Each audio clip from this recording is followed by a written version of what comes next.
Cuéntame tu vida presenta esta noche al señor José Jiménez, a quien tengo el honor de entrevistarlo para este programa que es acerca de la historia de la radio, la televisión y locutores en el Perú. José, ¿cómo estás? Bien, gracias, y muy agradecido por la deferencia en haberme invitado a este espacio. En verdad es un gusto tenerte entre nosotros. Cuéntanos un poco de tu trayectoria en cuanto a la locución. Bueno, yo de una manera casual me inicié en locución y fue en provincia, en Huancayo, en una ocasión en que fui de vacaciones, habiendo terminado mi secundaria, he iniciado mis estudios de pintura en la Escuela de Bellas Artes. Entonces, la idea era de pasar una semana ahí en Huancayo, y al final estuve 3 años en Huancayo, estudiando en la Escuela de Bellas Artes de allá y a la vez iniciándome como locutor en Radio Huancayo, debido al impulso que me dio mi hermano mayor, ya fallecido, que él radicaba allí y trabajaba en Radio Huancayo, o en Radio 1550, perdón.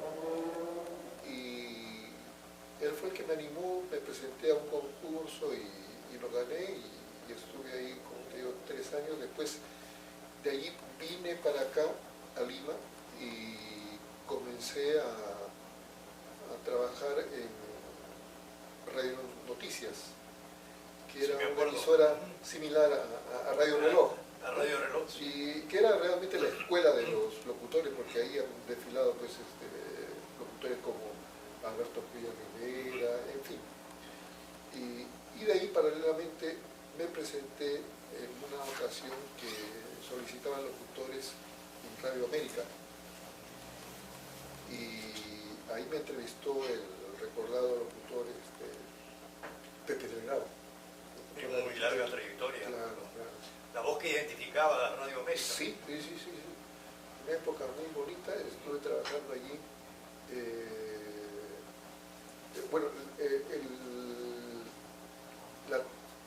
La técnica de contratación era en esa época era por 3 meses. Pasaba los 3 meses, ya te despedían para evitar que figures en planilla. Entonces estuve así 3 meses, pasaba una temporada y volvía. Pero fue un momento muy, muy grato, porque pude trabajar con locutores de la talla te hablo de Nicomé Santa Cruz, Pablo de Madrid,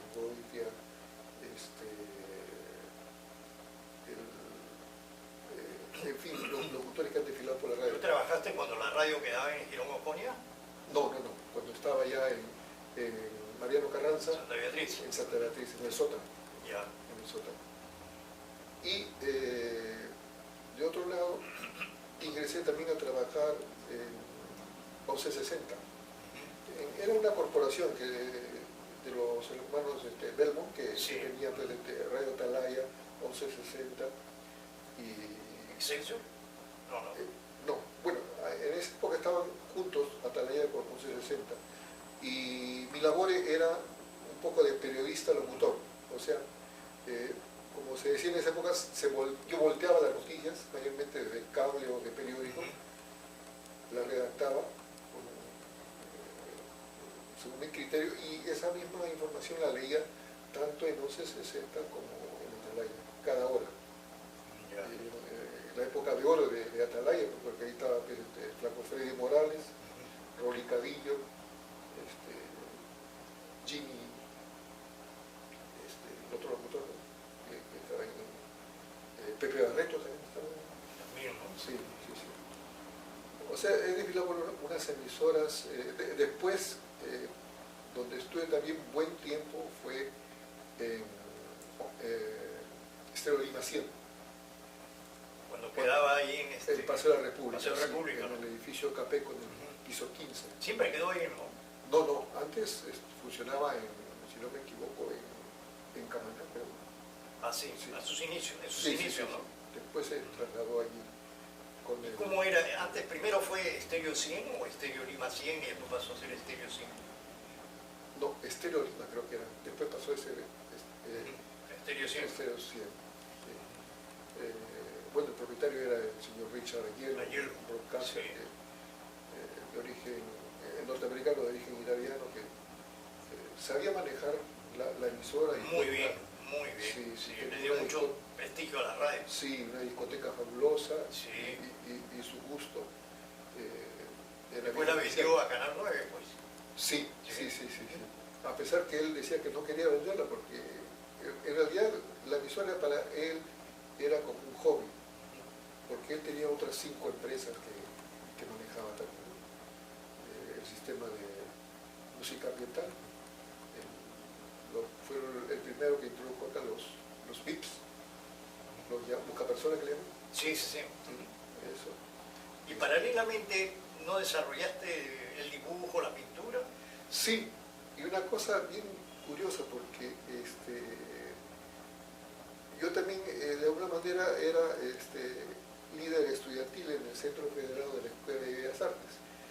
Y en esa época, que era bastante movida, en varias oportunidades tomamos el local de la escuela, ¿no?, para reclamar nuestros derechos, ¿no? Y había una disciplina férrea que lo que estaban ahí en la escuela, nadie podía salir. Podían entrar, sí, pero nadie salía. Y yo era una de las pocas personas que, creo que la única que podía salir, porque como sabían que yo trabajaba en la radio, claro, entonces decían, nos va a apoyar con la prensa, ¿no? Entonces, y tú, habiendo trabajado tantos años en la radio, prácticamente muy joven, ¿cuál es tu opinión acerca de, si yo te pregunto, las radioemisoras de hace 30 años atrás, como las de ahora, qué opinión tienes tú acerca de los locutores y la transmisión el contenido de las transmisiones? Bueno, hay 3 factores, ¿no? La infraestructura, la superestructura y los dueños o los broadcasters. Hay una gran diferencia entre los abuelos o padres de los actuales broadcasters, que tenían un gran aprecio y valoraban, por ejemplo, la educación, la cultura. Antes, buena cantidad de emisoras, por ejemplo, pasaban música clásica. Sí. Hoy ya ninguna. Solamente hay una radio especializada, ¿no?, aquí, Filarmonía. Filarmonía, ¿no? Entonces, y también pasaban sin necesidad de que los obliga alguna ley, pasar música peruana, ¿no? Claro. Y ahora no hay.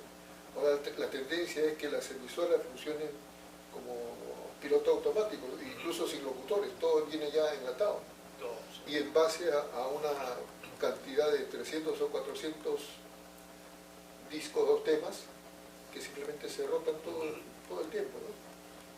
Entonces, Y en cuanto a los locutores, yo recuerdo que en las radios hace 30 años atrás o más tal vez, la locución era muy moderada, no se gritaba, los anuncios no se gritaban. Y justamente hubo un periodista, creo que era español, Benjamín Núñez Bravo, no sé si lo llegaste a conocer.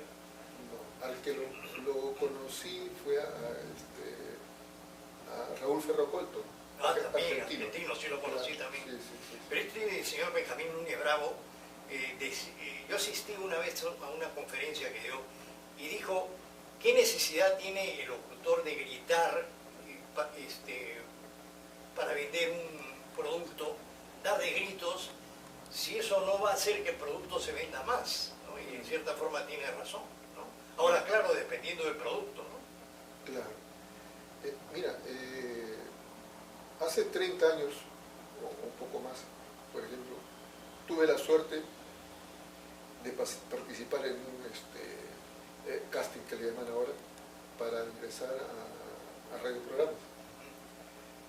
Y habían como 300 candidatos y solamente quedamos 2. No sé si lo ubicas, a Juan Hidalgo Arévalo. Sí. Ya, él y yo, los únicos, ¿no? Porque en esa época el casting no solamente se fijaban en la locución, sino también te hacían preguntas de cultura general. Mira, qué bien. Entonces, eso que ahora ya no, pues, ya no se No, valora. pues, porque yo escuchaba cuando era joven, escuchaba mucho unas radios colombianas y el locutor, Sí. antes de presentar su programa, se identificaba con su nombre completo y el número que tenía como en el registro de la Asociación de Locutores, ¿no? Ya. Locutor con número tanto, ¿no? El número de colegiado, digamos. El colegiado, exactamente, sí. Entonces, era una cosa que tú escuchabas al locutor con un placer porque era una persona sumamente culta, tenía los tonos para hablar moderados, ¿no? Y era grato escucharlo, ¿no? Bueno, estaba hablando de mis inicios ahí en radioprogramas. En esa época estaba trabajando ya ahí David Odría.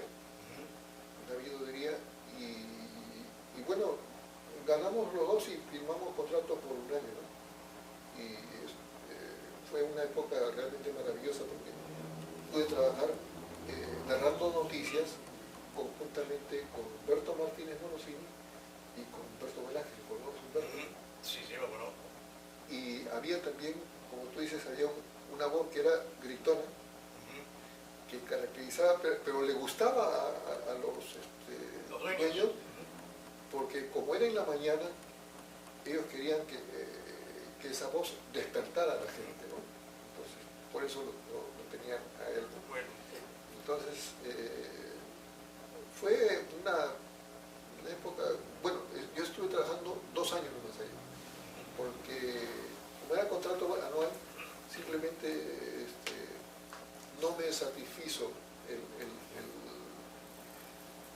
la remuneración, para ser sincero, porque yo veía que y a un locutor es muy difícil que se le pueda mentir, ¿no?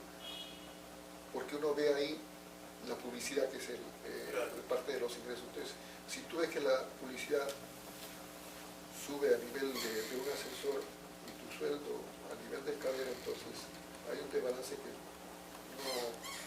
no te favorece, ¿no? Entonces simplemente esa fue la razón que me retiré de ahí. ¿Y dónde conociste tú a Raúl Ferro Puerto? En Canal 4. En Canal 4. Ah, ya. Sí, porque él se inició en el 5, pues. Bueno, en Panamericana, Canal 3. Ya, sí, pero juntamente con Humberto Martínez Morosini y claro. Ernesto García. Pero no fui amigo de él, sino ya. que yo lo veía y lo admiraba porque él incluso tenía una nota editorial. Aparte que era el director de noticias. Pero era muy bueno, ¿no? Sí. ¿no? Sí. Eran periodistas. Hay muy buenos periodistas extranjeros que han venido acá. José, ¿algo más que tú quisieras agregar para la nueva generación de locutores de radio? Bueno, lo contrario que dice ese congresista, yo lo reafirmo, de que deben más bien de leer, ¿no? Porque leyendo uno se va... todos tenemos nuestro yo interior que discierne.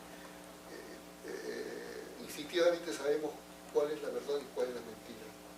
Entonces, eso debemos nosotros de asimilar y leer y aprender otro idioma. Siempre es bien importante. Necesario, sí. Cualquier idioma, pero es necesario aprender por lo menos 2 idiomas. Muy bien, José. En realidad un privilegio haberte tenido acá en el programa. Te deseamos buena suerte y que todo siga para adelante.